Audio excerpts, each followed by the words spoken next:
नमस्कार दर्शकों, आप सभी का बापू की आवाज़ न्यूज़ नेटवर्क में स्वागत है। जनता के सेवक है या मालक है, उससे हमको क्या लेना देना। नहीं मान रहा है तो करे, कितना भी दिन बैठे कुछ भी करे, हमको क्या लेना देना। दर्शकों, हम अभी मौजूद है जिला परिषद, साथ ही एक जिलाधिकारी कार्यालय और पुलिस अधीक्षक कार्यालय के इस प्रीमाइसेस में अभी हम उपस्थित हैं। यहाँ पर एक व्यक्ति है जिन्होंने आमरण बेमुदत उपोषण 14 अगस्त 2023 से शुरू किया है। हम इनसे जानने का प्रयास करेंगे कि इनका ये जो उपोषण है वो क्यों है। सबसे पहले तो भैया आप अपना नाम बताइए। मेरा नाम जनकलाल सहसराम बिशन। मैं कहाँ आप रहते, कहाँ? मैं बबई गांव में रहता हूँ। मैं जिला परिषद में शिक्षण विभाग और पंचायत विभाग दोनों की कंप्लेंट डाल के रखा था। कंप्लेंट पे अभी तक के चौकसी नहीं हुई है। चौकसी ग्राम पंचायत बबई की हुई तो वहाँ चौकसी में 2 लाख से ऊपर का रिकवरी निकला है। आज से 16 महीना 15 महीना पहले अभी तक की उन पर कोई कार्रवाई नहीं हुई है। ये लिखित में देने के लिए तैयार नहीं है। कुछ चीज़ें सिर्फ मोगम बातें करते हैं, हलवाए बाय बाय करके यहाँ से जा रहे हैं। आपने किस विषय में चौकसी लगाई? ग्राम पंचायत के भ्रष्टाचार के विरुद्ध में और शिक्षण विभाग के भ्रष्टाचार के विरुद्ध में। अच्छा, तो अभी तक इन पे कोई भी कार्रवाई न करते हुए पंचायत और शिक्षण विभाग में कैसा भ्रष्टाचार? कोई शिक्षक स्कूल में जाता है नहीं, उसका पेमेंट निकाला जाता है। कोई मुख्यालय में रहता नहीं, उसका एचआरए निकाला जाता है। ये कहाँ तक के सही है? कब लगाए थे आपने ये चौकसी? ये चौकसी 1 साल पहले की चौकसी अभी तक की हुई नहीं है। कई चीज़ें पेंडिंग है अभी। तो अभी आप यहाँ आमरण उपोषण पर कब से बैठे हैं और कब तक बैठे? 14 तारीख से बैठे, 14/8/2023 से। अभी हमारी जब तक मांगनियाँ पूरी नहीं होती तब तक यहाँ रहेंगे हम। तो अभी जब आप 14 तारीख से यहाँ पर बैठे हो, जिला परिषद के आगे में आप बैठे हो, तो अभी तक के जो भी जिला परिषद के या इस विषय के संबंधित कर्मचारी अधिकारी जो भी शासन प्रशासन है वो आपके तरफ आपके पास उनने भेंट दी या नहीं? उनका क्या कहना है? उनसे बातचीत हुई कि नहीं? क्या उनका? अधिकारी कर्मचारी आए इनके प्रतिनिधित्व करने के लिए, वो कुछ बोलते नहीं, कागज़ देते और निकल जाते हैं। इनको क्वेश्चन करना, तो क्वेश्चन करने के बाद में बोलते कि सीओ साहब से पूछो, ये हमसे नहीं जमता, ये हमसे नहीं जमता। तो ये आज तक इनसे जमा रहता तो इन्होंने चौकसी क्यों नहीं की? अभी बोले कि चौकसी चालू है, तो 1 साल 1.5 साल हुआ तो इनको चौकसी में इंटरेस्ट क्यों नहीं लिया गया? अभी मेरे उपोषण पे बैठने के बाद में अभी बोलते कि चौकसी में विभाग ये करेंगे वो करेंगे, लेकिन लिखित में कुछ नहीं दे रहे हैं ये लोग। जैसी जमाए हमारी जैसी डिमांड है कि कोई टीचर अपसेंट है, वो बोलता है कि मैं स्कूल में हूँ, तो उसका लोकेशन निकाला जाए ना, इसका लोकेशन निकाला जाए। और ग्राम पंचायत बबई में जो 2 लाख से ऊपर का रिकवरी निकला है, उनका दोष सिद्ध हो चुका है, उन पर कार्रवाई की जाए निलंबन की। जो विभागीय चौकसी है वो चालू रहेंगी प्रोसेस में, लेकिन अभी तो उनको निलंबित किया जा सकता है। निलंबित क्यों नहीं होना चाहिए उन्होंने? इसके पहले भी मैं उपोषण पे बैठा था ग्राम पंचायत बबई में। इन लोगों ने पंचायत समिति के गठ विकास अधिकारी साहब ने लिख के दिया है कि अर्जदार के सामने चौकसी होंगी। ये इतना लिखने के बाद में, और यहाँ जिला परिषद सदस्य लक्ष्मण जी भगत, रामेश्वर जी मारवाड़े, पंचायत समिति सभापति गोरेगांव के मनोज बाबू इनके सामने जब लिखा हुआ था, तो इस पर मेरे को चौकसी में साथ में रखा नहीं गया। और ये चौकसी की गई, बेकायदेसर की गई, सभी मुद्दे पे की नहीं गई अभी तक के, और इन पर कार्रवाई भी नहीं हुई। अहवाल आया, दोषी करार देने के बाद में इन पर कोई कार्रवाई नहीं हो रही है। तो आपका ऐसा कहना है कि जो भी संबंधित अधिकारी है शासन प्रशासन टालाटाल कर रहा है। जो अभी तक के ग्राम पंचायत बबई का जो चौकसी अहवाल आया है, 2 कर्मचारी दोषी है, दोनों को निलंबित किया जाए। अभी जो बार बार 2 कर्मचारी कह रहे हो, जो उनका नाम क्या है बताइए? एक है CR कटरे और एक है मीनाक्षी बिशन। और ये तीसरा मुद्दा ग्राम पंचायत बबई से है। पहले भी 14 वित्त आयोग में एक बार काम हुआ है, फिर वो काम होने के बाद में डबल 14 वित्त आयोग में 2017-18 में काम किया गया, 18-19 में भी किया गया। उसके बाद में 25-15 का काम हुआ। 25-15 का काम हुआ है तो M20 का काम किया गया, 40 का M40 का काम किया ही गया नहीं। इनको उसी समय बोला था कि ये तुम्हारा अनलीगल है, ये पेमेंट वेमेंट नहीं निकालने का, लेकिन ज़बरदस्ती में इन्होंने राजकीय दबाव से पेमेंट वगैरह निकाला गया। और अभी तक इसकी चौकसी भी हुई नहीं है।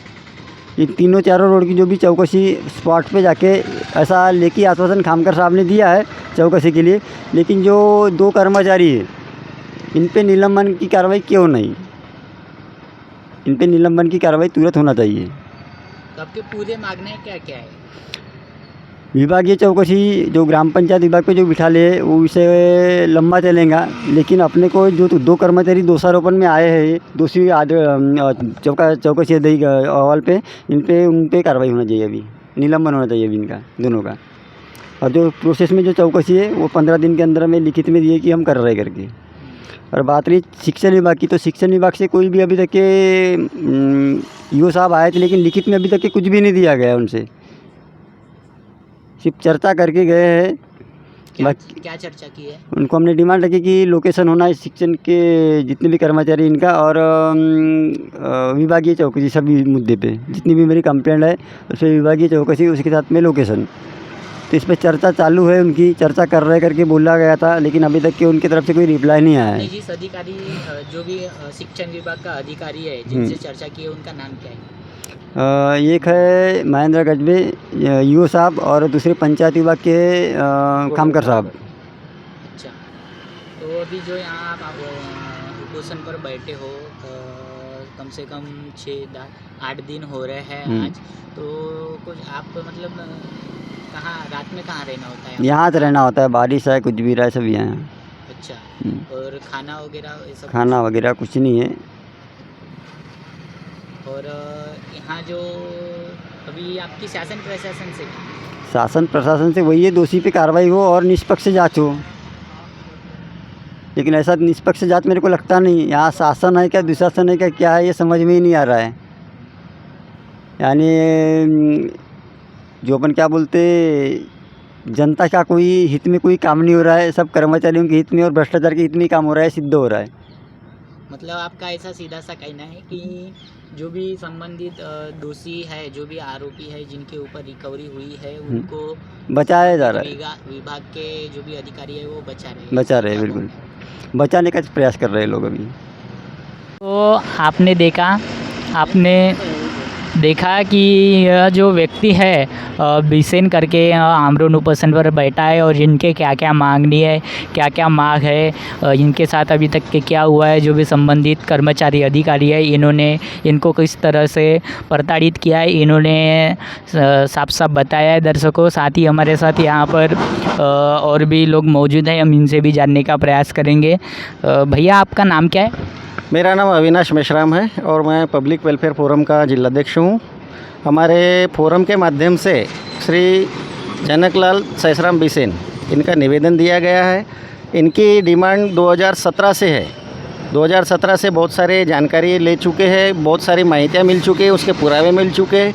उसके बावजूद भी जो दोषी व्यक्ति है उनके ऊपर कार्रवाई जो होना चाहिए वो हुई नहीं है। बार बार बोलने के बावजूद भी कोई एक्शन नहीं लिया जा रहा है प्रशासन से।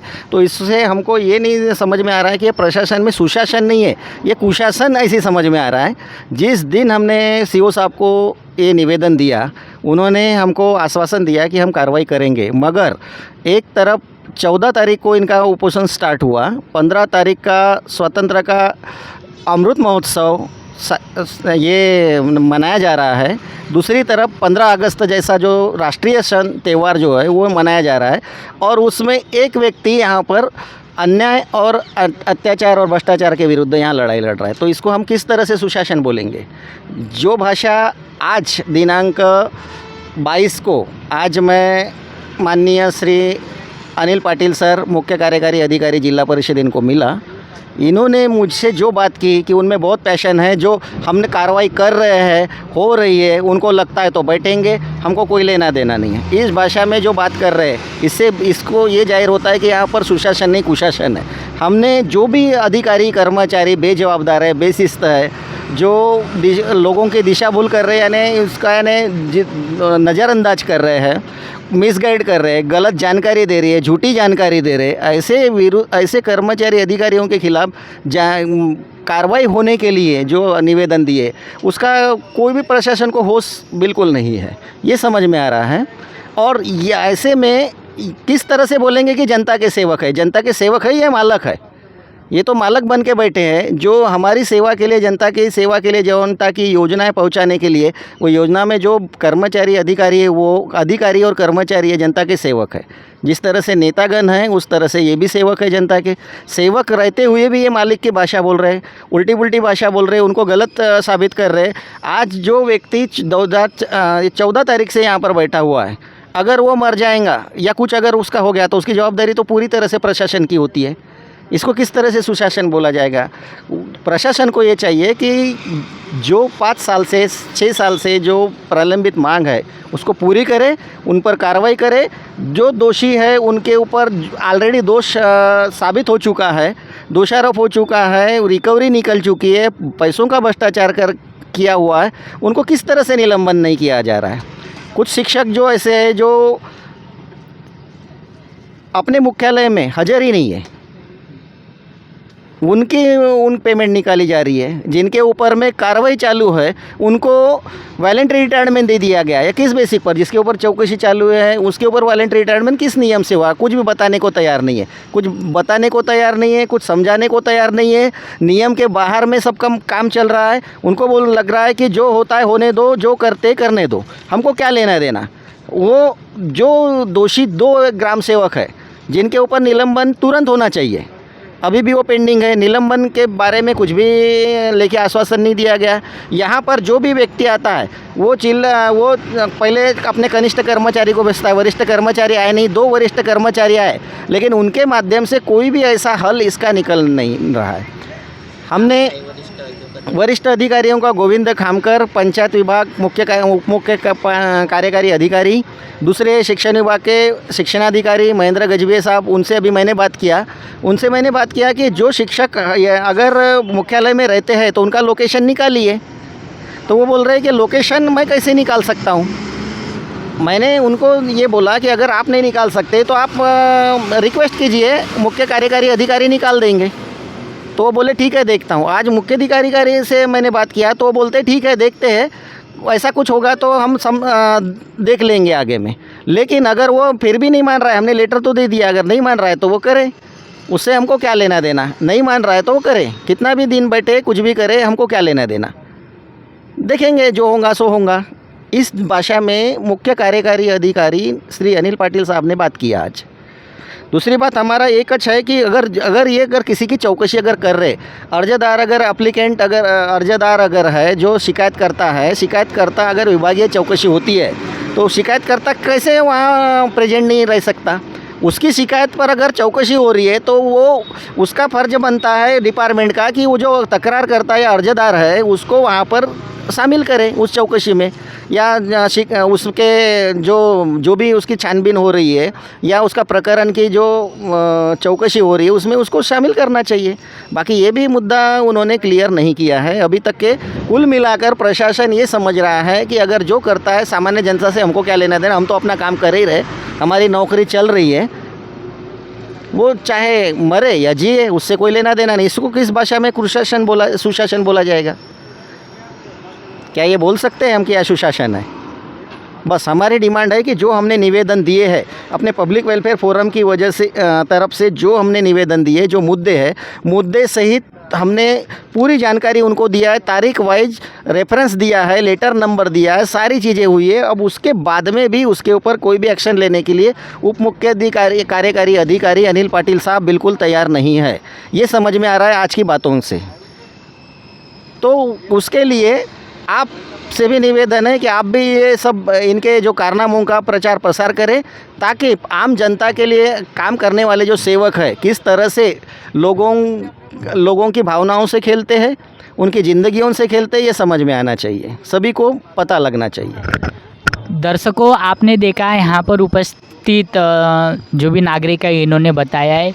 क्या दर्शकों, यहाँ के जो भी संबंधित अधिकारी है, कर्मचारी है, क्या ये जो भी दोषी है इनको बचाने का काम कर रहे हैं? यहाँ पर सबसे बड़ा सवाल खड़ा होता है, क्या यही लोग हैं जो भ्रष्टाचार को आगे बढ़ाते हैं? दर्शकों, जब इनका कहना है कि उस जो भी दोषी है उनके ऊपर इंक्वायरी बैठ चुकी है, स्कूल में टीचर आता नहीं और उसकी जो भी पेमेंट है वो निकल रहा है, तो क्या दर्शकों यहाँ के जो संबंधित अधिकारी है वो जो भी इंक्वायरी बैठी है जिन लोगों पर उनको बचाने का काम कर रहे हैं।